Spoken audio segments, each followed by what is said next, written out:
Hello, everyone, and welcome back to Psychiatric Exile. This week, I will continue to discuss The Exorcist. This time, concentrated on the character arc of Regan and how I think it follows the structure of a classic fairy tale. That's the main thesis of this video.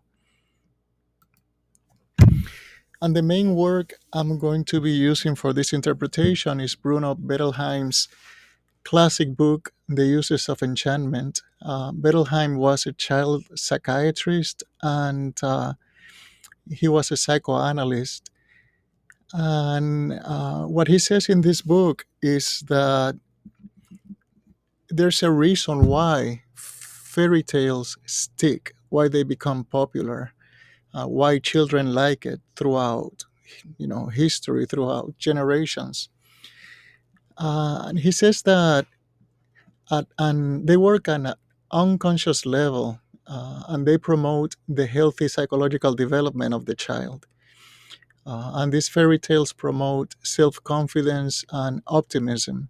So that when you read the fairy tale to the child, or the child reads it by himself, he's implicitly learning that in the end the world is not such a bad place, that most of the time things are going to work out, because the fairy tale, no matter the dangers the protagonist faces, in the end, the ending is reassuring. It has a good ending. So something that often happens in fairy tales is that the hero goes through many different transformations. But in the end, he or she will always go back to being his or her own self. Again, this is an example of how the fairy tale teaches the child that no matter the dangers the protagonist faces, the transformations he goes through, in the end, he's going to be okay. He's going to return to his true normal self. And usually in fairy tales, there's a monster that is a dangerous antagonist the hero has to face. And Bettelheim says that this monster symbolizes the unacceptable urges within the child. So, as the child is being socialized, he learns some behaviors are not acceptable, some things cannot be verbalized. And at an unconscious level, he may wonder, am I evil for having these feelings, for having these thoughts? But the fairy tale externalizes these unacceptable urges, and that makes it easier for the kid to deal with those tendencies. And one of the ways through which the monster is externalized is by giving it a name. So this monster can be, for example, a witch. You give it a name, you create some separation. Now you can name it, you can see it as something outside yourself, different from yourself, and you can project your own unacceptable instincts on this figure. And now, as you get to know the fairy tale, you are learning of ways not only to deal with these impulses, but to understand that having them doesn't make you bad. And that even if you make a mistake and you give in to these urges at one particular point, it's not the end of the world. Things can still work out and turn out to be okay. An example of this is the classic fairy tale of Hansel and Gretel. So we have the two little kids, and they give in this case, to their voracious instincts. Could be any instinct. It could be aggressiveness or anything else. In this case, is voraciousness. So they give in to this instinct, And as a result, they have to face very dangerous consequences. A witch that wants to cook them and eat them. But they use their resourcefulness, their reason to come up with a escape plan. And again, this is teaching that even if you mess up, even if you give in to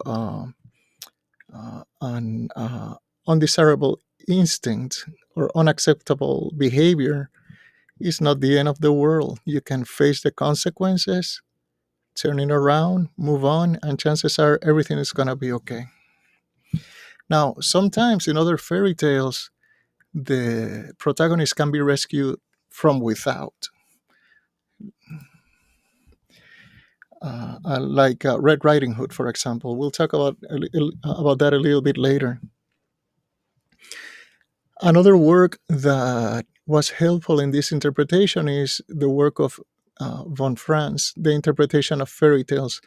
Now, von Franz was a Jungian, and so she uses concepts like the shadow to make her point.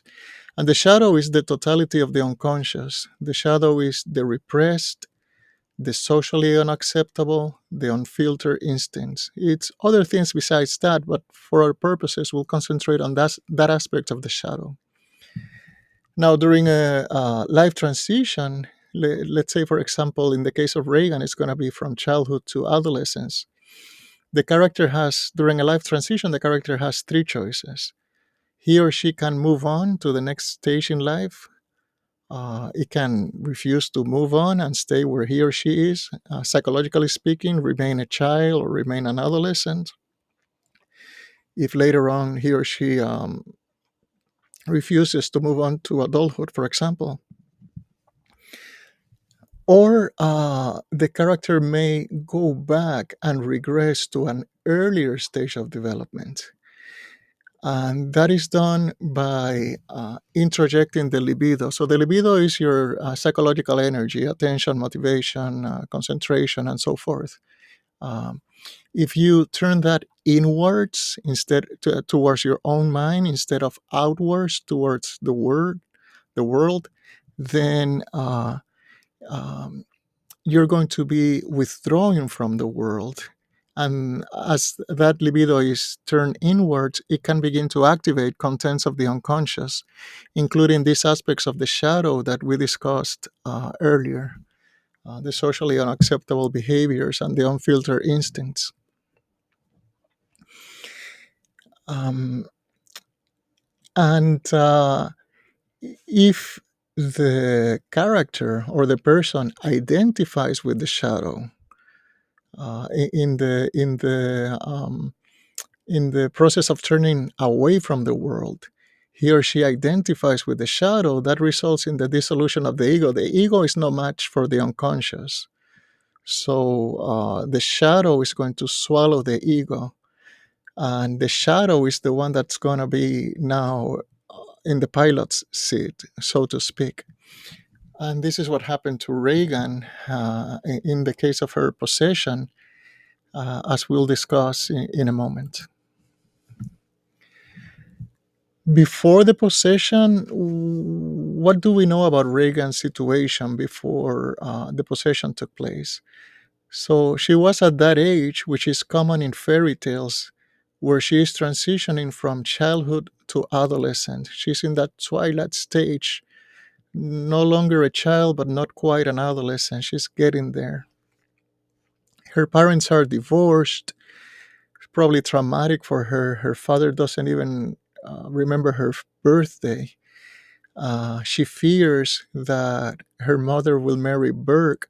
So, and she's also living in Washington, D.C., because her mother is shooting a film, and she's pretty much socially isolated. Besides her family, the people that lives at home, she has no friends. She has no social connection that we see in the movie. So her whole world, as it existed probably up until very recently, is totally crumbling.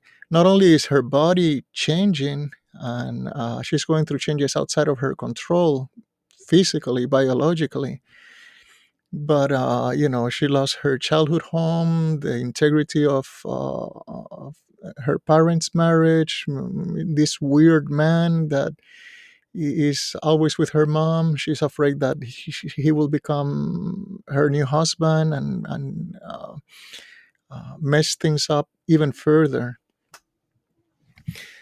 And within this context, we see that there there are signs that Reagan's unconscious is being activated already. So the process of turning away from the world, of refusing to go through these very challenging changes in her life, and withdrawing from the world instead, by turning that libido inwards, is beginning to activate contents of the unconscious. How do we know that, or what do we see in the movie that tells us that?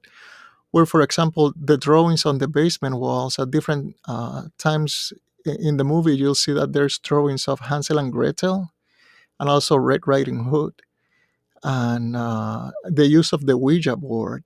Also, the emergence of automatisms where she can have conversations with quote unquote Captain Howdy. Uh, uh, and also the sounds in the attic that Chris takes for rats. All these are signs that Reagan's unconscious is being activated. And ultimately, that leads to the possession. So, by refusing to deal with her reality, with this crisis, with all these changes at an age where she's ill-equipped to deal with these things, she turns away from the world. She identifies with the shadow. When she identifies with the shadow, she is, so to speak, eaten from within by Pazuzu, which is the big bad wolf of the movie. And now Pazuzu is in the driver's seat. Her ego is dissolved by identifying with the shadow. Once Pazuzu is in the driver's seat, once the shadow is in control, then what we see is the expression of unfiltered, aggressive, and sexual urges, which is basically the nature of her possession. She's very violent and very sexually inappropriate, as well as desecrating Christianity as a representation of social norms, which is kind of what the shadow does. It opposes whatever the dominant social norms are. And in the case of Reagan, like Red Riding Hood, the rescue comes from without. The role of the hunters, or of the hunter, is taken by the priests as rescuers from without. According to von Franz in the book I mentioned earlier, The Interpretation of Fairy Tales, the hunter represents the repression of animalistic or asocial tendencies. So, by killing the dangerous animal, he is making sure that those animalistic behaviors are kept in check. They don't take control of your life.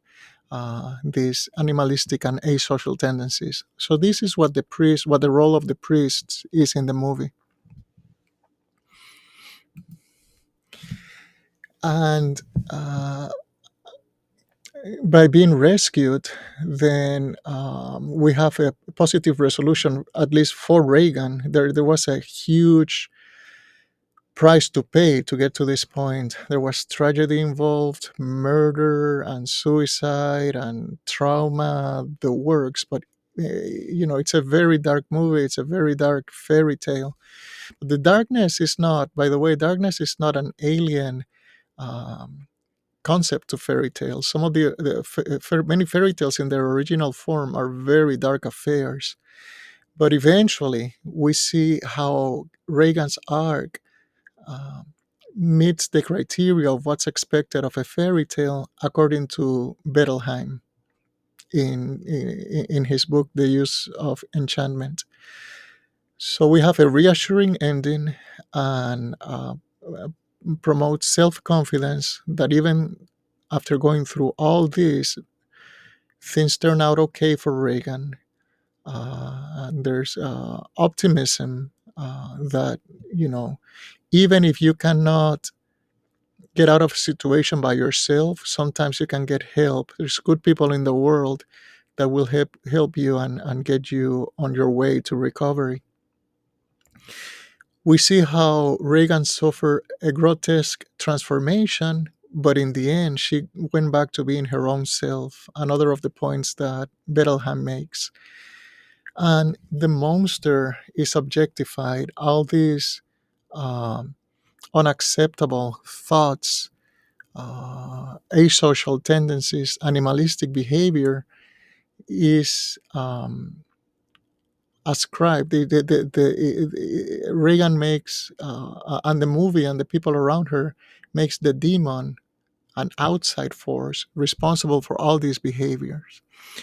And that lets her create some separation. And the act of naming this demon, in this case, Pazuzu, gives it some separation from Reagan so that she doesn't have to see herself as inherently evil or having to deal with all these components of her psyche that she's not ready to deal with. And after all this, Reagan is finally able to navigate her transition to adolescence successfully, which is the main thing she was struggling with, and to accept, that there's some things you cannot control in life. It's not the end of the world. You try to make the best of your situation, and carry on being the best person that you try to be, accepting the help that you have available at the time. So this video serves as a sub complement to my last video concentrated on Kara's character arc. I hope you guys enjoyed it. Let me know what you think on the comments below. And as usual, thank you for your time and take care of yourselves. Bye.